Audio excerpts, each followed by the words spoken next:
friendship that'll never ever end. Ladies and gentlemen, boys and girls, children of all ages, welcome to Who's the Legal Man? It is the WrestleMania 36 recap show. We're going to talk about the fallout. We have a special guest joining us in these unprecedented times with COVID-19 out there. So typically we are all together in the same room. Unfortunately, due to these circumstances, we are all in a locked in our homes showroom. But we're coming to you guys to talk about the fallout from WrestleMania 36. Want to point out we do have a special guest with us, Mr. Miguel Minetti, and he's got a pretty cool WrestleMania shirt on. You want to show everyone? Yeah, what's up, guys? Thanks for having me on. And I'm donning my I wasn't there WrestleMania 36 shirt as I was supposed to be there. So this is the first WrestleMania you haven't gone to in what, 9 years? Yeah, 9 years since I've been going since WrestleMania 27. So I was devastated when we heard the news, but obviously I kind of expected it to be coming down the pike. Yeah, that sucks. Did you get all your money back? No, not yet, man. They officially canceled it on March 16th, right? So quick. Yeah, No. They're quick to take our money, but today's April 8th, and as of today, still have not gotten refunded yet. It's okay. You got a T-shirt. Yeah, they sent them the free T-shirt. You sent me now I had to pay $30 for this. So, what did everybody think about the no crowd WrestleMania? Me personally, I think after the first night, you got over the no fans being there, and then you kind of forgot all about it. But what was your favorite part about both nights combined? So, I mean, let's take it all the way back. The first time ever 2-night show. Yeah. And about 9 matches Saturday, 9 matches Sunday, 18 total matches. That's that many. Wow. I thought, honestly, this is going to be one of the most remembered WrestleManias in the history of all of wrestling. Not just because of what's going on with COVID-19 and that there were no fans there, but we saw some things that have never been done in the wrestling ring before or as a production, just as a TV show. The biggest moments from that is going to come out with the Boneyard match. The first time watching it live was unbelievable. I thought it was the most incredible thing, and it was awesome that Undertaker was the one doing it because, his days in the ring are numbered. He hasn't been able to put it together a performance. And the last match was the Firefly Funhouse match. It was the weirdest, strangest thing, but it just jived. And if you look at any content online, the wrestling fans loved it, appreciated it. Felt like a bad acid trip. It was wild. It was weird. Yeah, so I had to watch it twice. Yeah, it was entertaining. I was going to say I watched it twice too, and I was actually on a podcast yesterday, and 2 guys invited me on that wanted to had me describe the Firefly Funhouse match. So I had a really tough time trying to describe how it went down. Basically said it was. Yeah, I didn't watch it. Explain it to me? You can't. Really. Again, it's hard to explain, but I think the best way to explain it is the Fiend Bray Wyatt, right, took on John Cena, and the premise of the Firefly Funhouse match was Bray Wyatt took John Cena on a memory trip, right, of his career thus far. Except it wasn't just a normal roses and rainbows, happy-go-lucky stroll down memory lane. No, it was a nightmare, right? It was John Cena reliving a nightmare that he's been in the last 17 years. So it was kind of like Freddy Krueger, getting into someone's dreams and shit. Yeah, like Cena kind of fought himself. It was, you have to watch it. I have to. It's an entertaining thing. And they brought back like Saturday night's main event for it. Uh-huh. They brought back the NWO, like Nitro set. It was interesting how they did it. I love it. That was great. And the Boneyard match, too, I thought was fantastic. Truth be told, I probably liked the Boneyard match a little bit more, right? Because there's a little bit more of a simpler story, right? It was Undertaker versus AJ Styles. AJ Styles had been talking about The Undertaker being washed up. He had been talking about how his wife has ruined his career. Yeah. And he challenged him to something called a Boneyard match, right? Which nobody had ever seen before, or, you thought you had never seen before. The Matt Hardy total deletion and kind of that same producer actually produced this. So Exactly. Yeah. it actually gives you more hope that The Undertaker isn't, I guess, done, where they can actually do a couple more of these with him over the years. Yeah, I think for him, right, that's exactly, I think you hit the nail on the head, Ray, is that you want The Undertaker to start doing more of these types of things because, one, obviously they're edited, right? So they have time to shoot. I know the Boneyard match took them 8 hours to film. Wow. You can make it look That's crazy. right? Yeah. It's like a small action film. Yeah. Yeah. There's a 25-minute action film, basically, between two guys just looking to kick the hell out of each other. Now, did Vince, or like, honestly, if anyone can pull this type of stuff up, Vince is like great at it. Did he hire like Hollywood directors and producers to do this? Like nothing. No. It was just like their Yeah, idea. They've So always produced and shit. What I they mean, were saying was it was the Connecticut team did the Boneyard match, and then the NXT team did the or do I have that Bruce back? Pritchard did the Backward, yeah. Firefly.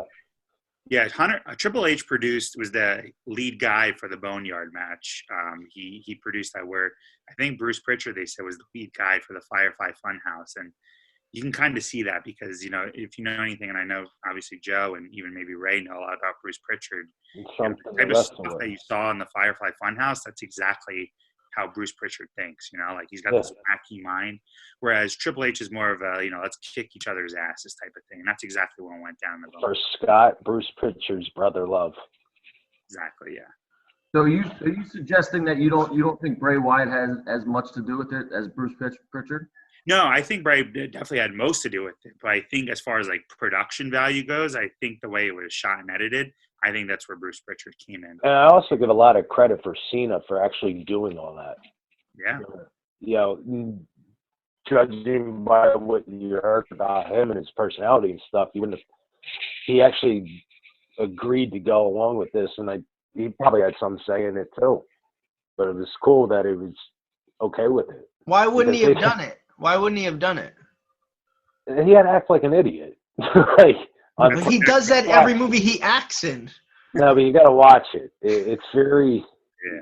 It's like you're taking acid. It is weird. It is like an acid trip, man. It's nothing like, Cena or any of them really have ever done before. But I figured if they were going to have a guy do it, it's going to be John Cena, right? I mean, he's got a Hollywood career in front of him, a little bit behind him, and he's probably got the most exposure out of anyone there that can obviously know how to act. So.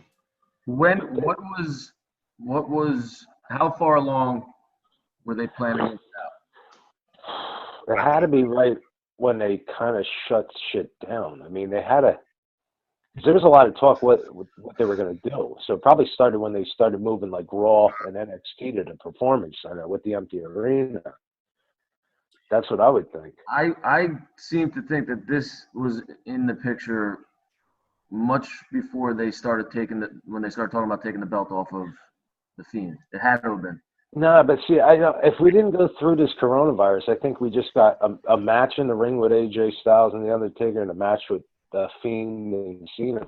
You don't get this creative thing, so it's kind of a blessing in disguise for them going forward. Because there's a lot of different things you could do now because of how like the fans, not the backlash, the praise that these two matches are getting. This is like stuff that it's new, it's different. So now they can move forward with like another era of wrestling this way with the cinematic wrestling stories on certain things, but hopefully they don't like overplay it too much. You don't want to overkill it, but I think the issue with this is, when things hopefully go back to normal, right, and crowds start being able to go to shows again, you don't want to have this on big pay-per-views, because if I'm a fan, and let's say, WrestleMania, for example, there's no way I'd be satisfied knowing I paid a lot of money to see John Cena versus Bray Wyatt, and I just watched it on the big screen when I could have watched that match at home, right? Yeah. So I think that's where they're kind of. But you'll get a T-shirt, so. Pretty sure. What about the other match? See, that's why this WrestleMania is always going to be remembered, because these two matches is all anybody's talking about. Like, you forget Strowman won, you forget McIntyre. Like, this was front and center of this weekend were these two, I guess, matches, but they're different. It was something you've never seen. Did you see the stat that came out today? Or I think it came out yesterday that this WrestleMania in some capacity was socially viewed by 967 million people around the world. Almost a billion people Across the globe. WrestleMania in some capacity this year. That's a lot of people. Almost a billion. How many people are infected with this fucking virus? Yeah. Yeah, so I thought that was pretty cool. Now, I know you're a Charlotte Fair fan, Joe. That was you probably think that was she one. So That was a if good we're not match. just the wrestling matches, that was one of the best matches of the night. Yeah, Those I think that and the Kevin Owens Seth Rollins match. and the ladder match. The ladder match was awesome. Yeah. How is the ladder match without a fan base? Because like the ladder match, like you know what, people are climbing up and the crowd is going wild. Like that usually like added to the ladder matches. How did they do it really?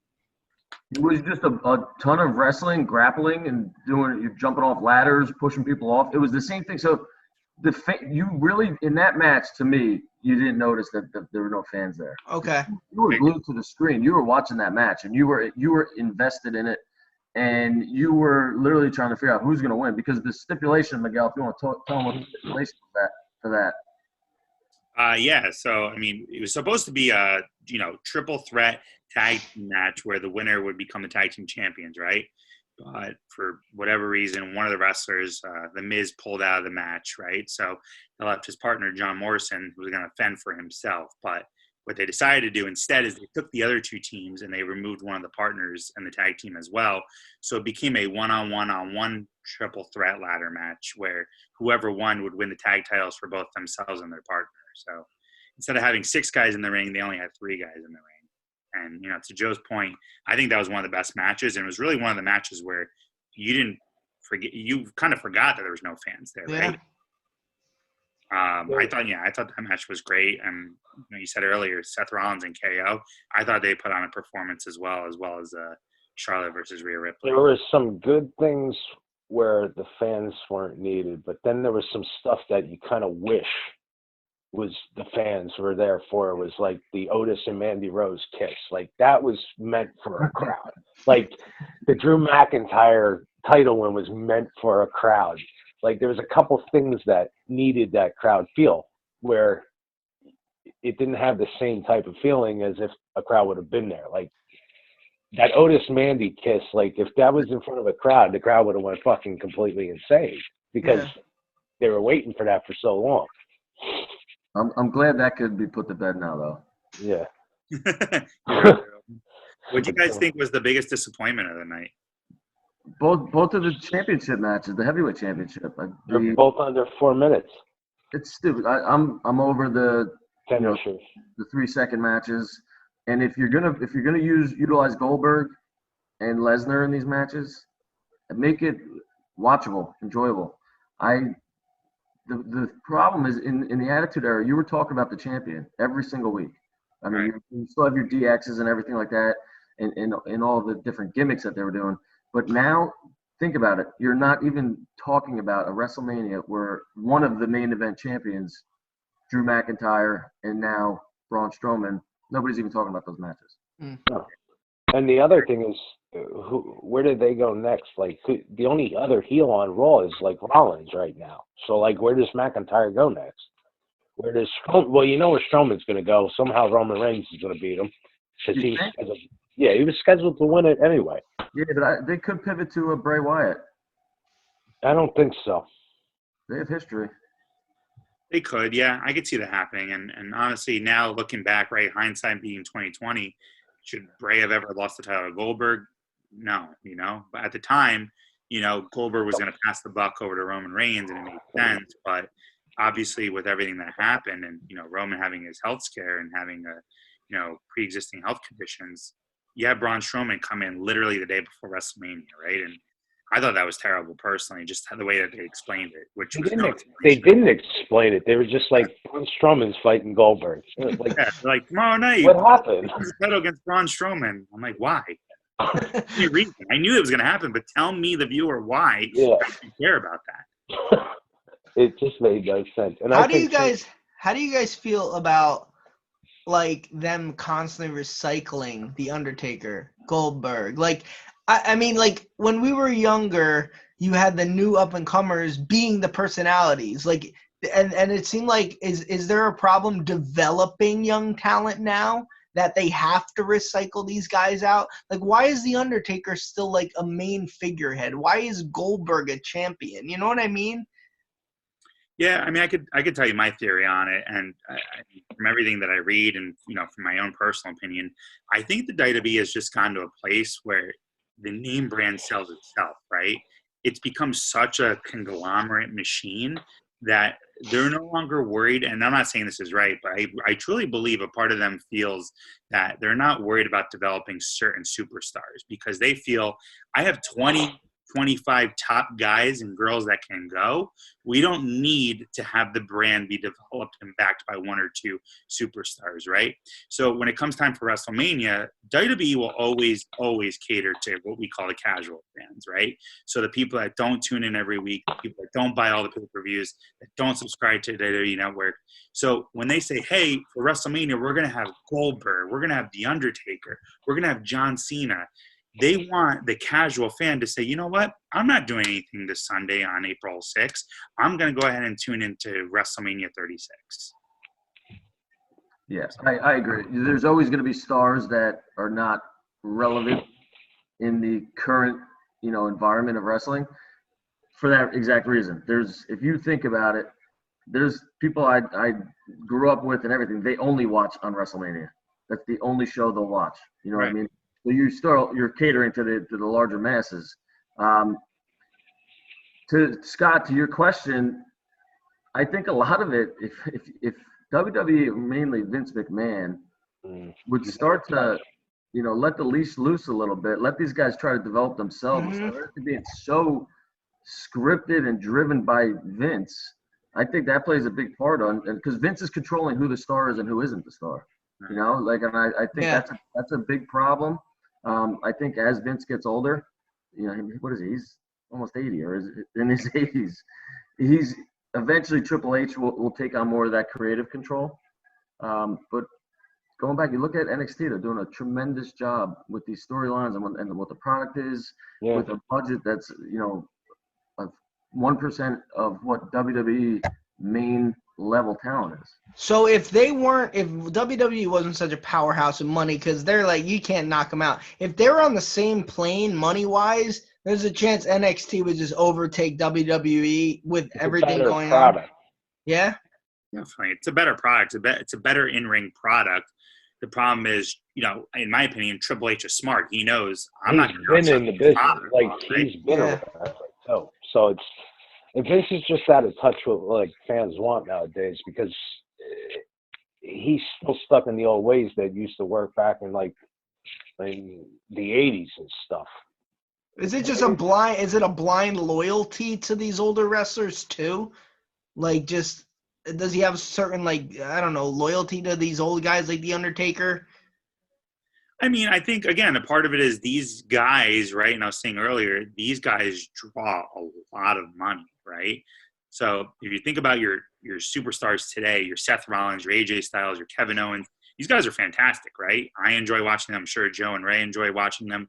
But they don't draw the way Goldberg draws. They don't, regardless if you put in ring or not, they don't draw the way John Cena or The Undertaker or Triple H draw. I mean, the guys from the 90s and the early 2000s, they draw massive amounts of money. It's very fascinating too, because it's almost the only sport that works in. It doesn't work in music. If you take a musician from the 90s or 2000s, and show them to the fan bases today, no one cares. They want the new popular guys. But in wrestling, they're recycling the old guys because the new guys can't draw.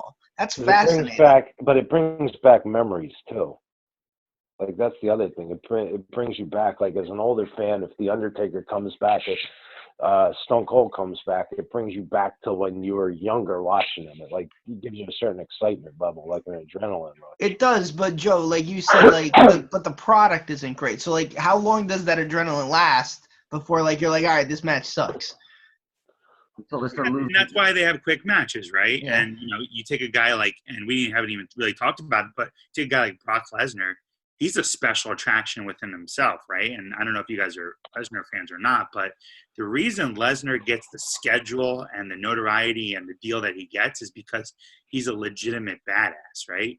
He's a former UFC World Heavyweight Champion. He's the only guy they've ever had that can legitimately kick the hell out of every single person that probably steps in front of him, right? And So they know what he wants. Right, yeah. And Vince, at the end of the day, he wants his product to be believable, right? He wants people to know, hey, wrestling's scripted, but when you're watching it, he wants you to get lost in the moment to say, you know, this match is real. This match could be real. And there's nothing that says that better than Brock Lesnar. So I think the one thing that would change and help it a lot is if they stopped scripting promos.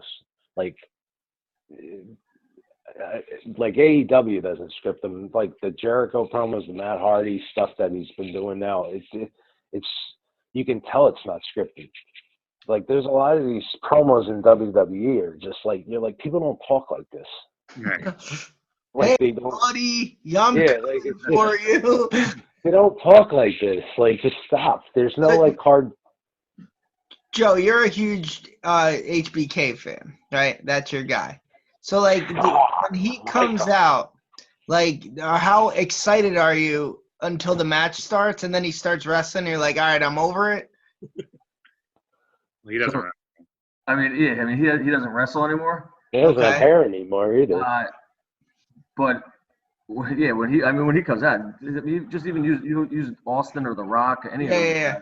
When they come out and the glass hits or you smell Rock is cooking or any of those things come out, I mean, you're glued to the TV. Like you're putting down your phone, you're doing whatever. You're watching those moments because they're always doing something creative that you're gonna either laugh your ass off and it's gonna be interesting. It's also like if you watch those guys, the way they walk, carry themselves, talk, like move, they look completely different than the guys they got now. Like these guys just, they have it. Like the guys now, they're missing something.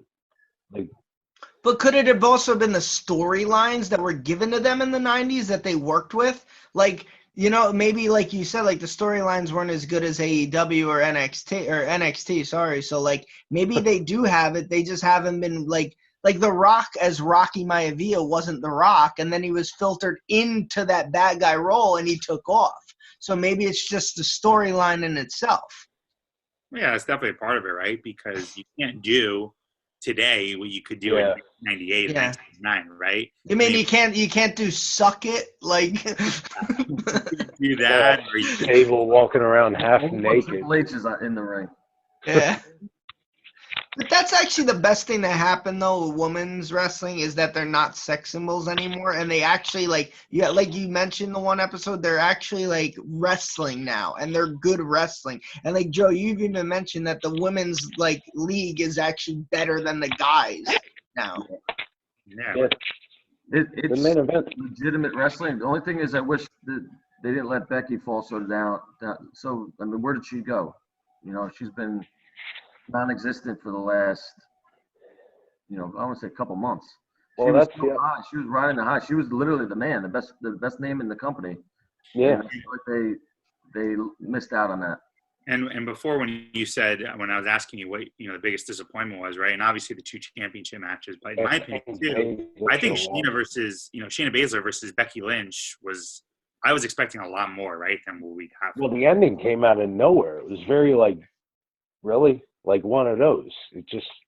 I was expecting Becky to lose, actually.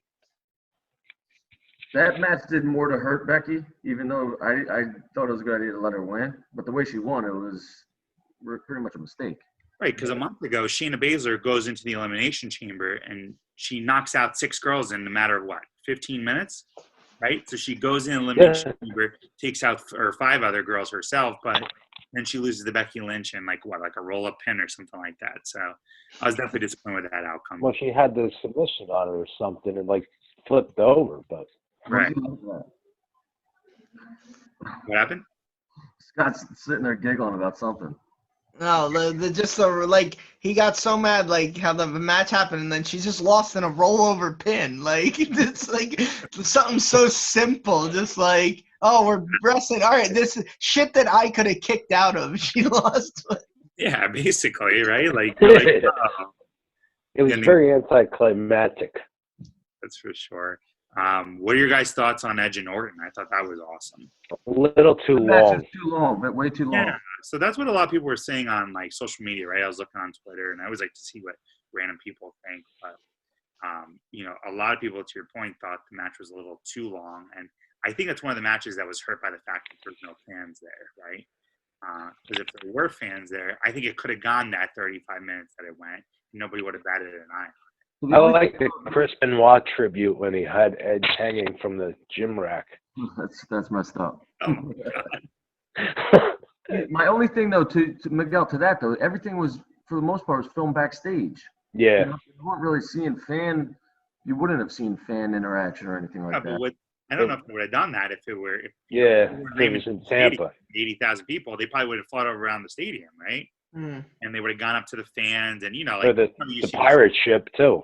Yeah, like I think something cool would have happened in that match, if it was last man standing. Like they could have went in the backstage and all that shit. Like, no. I'm trying to think what else was.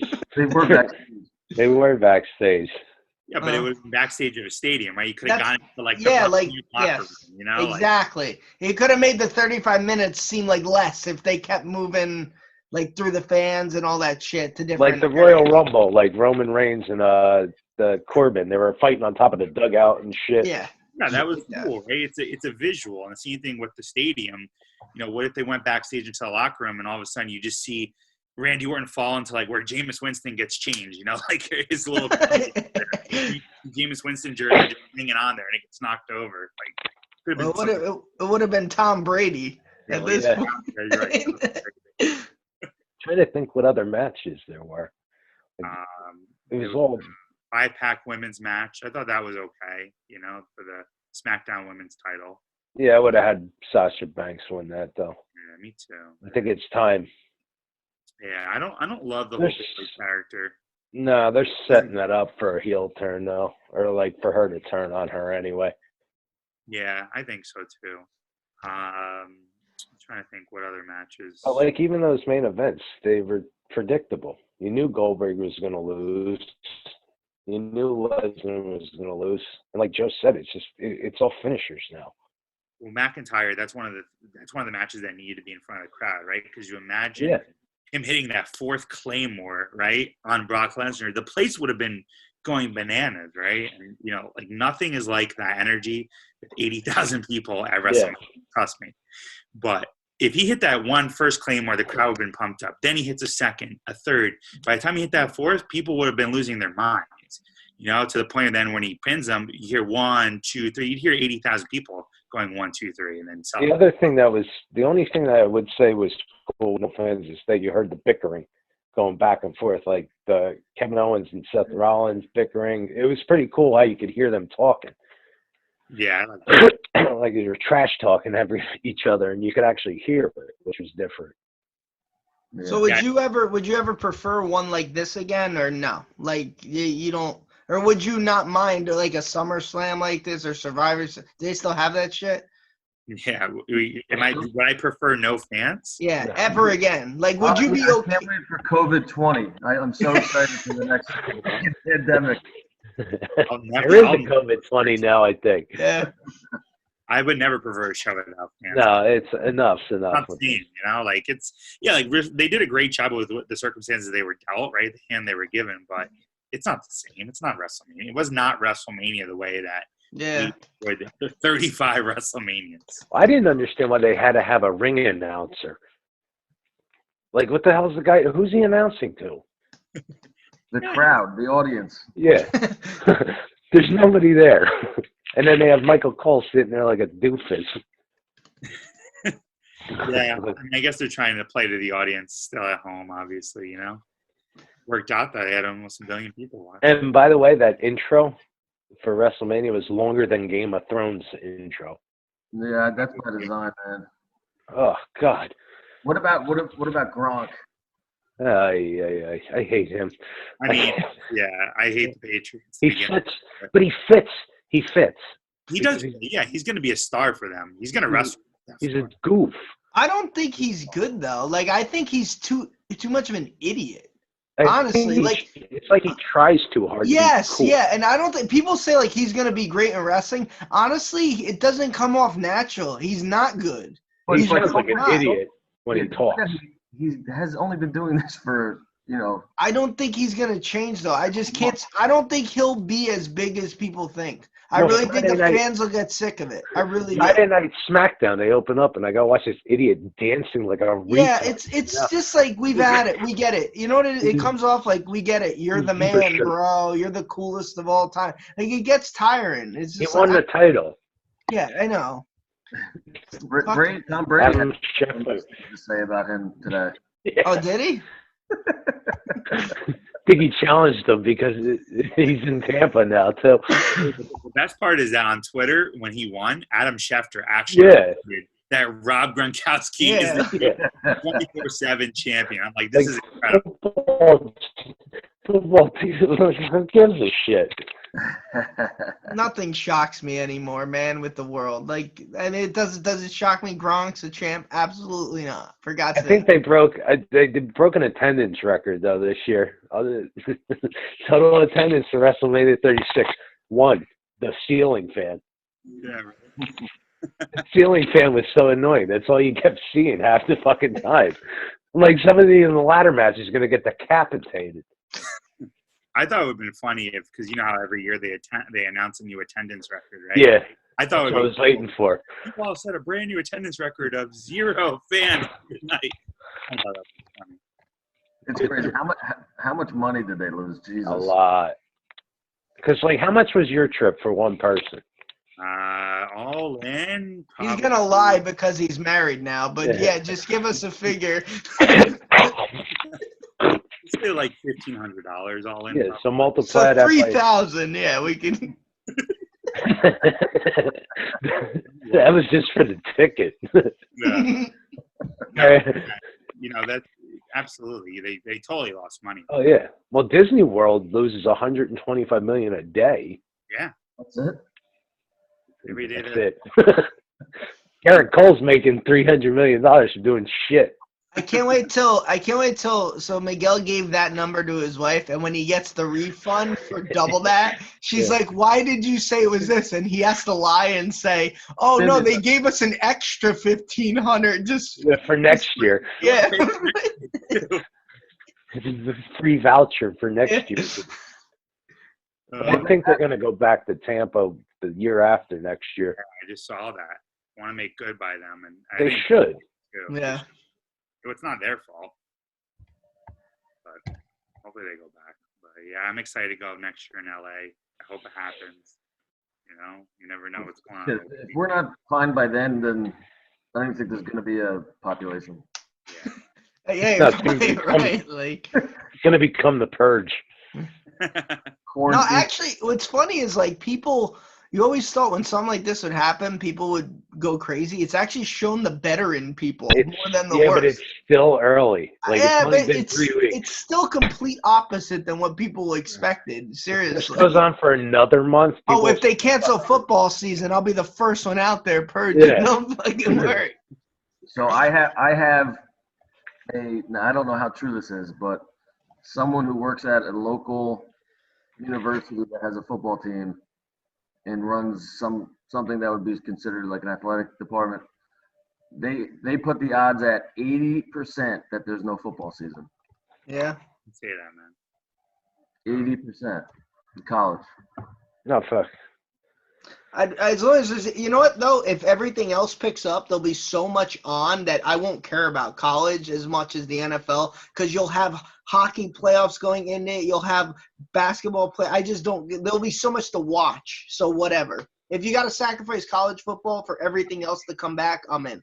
Yeah. I was watching competitive pizza box folding That's on horrible. ESPN 2. Is that really a thing? Yes, it's a thing.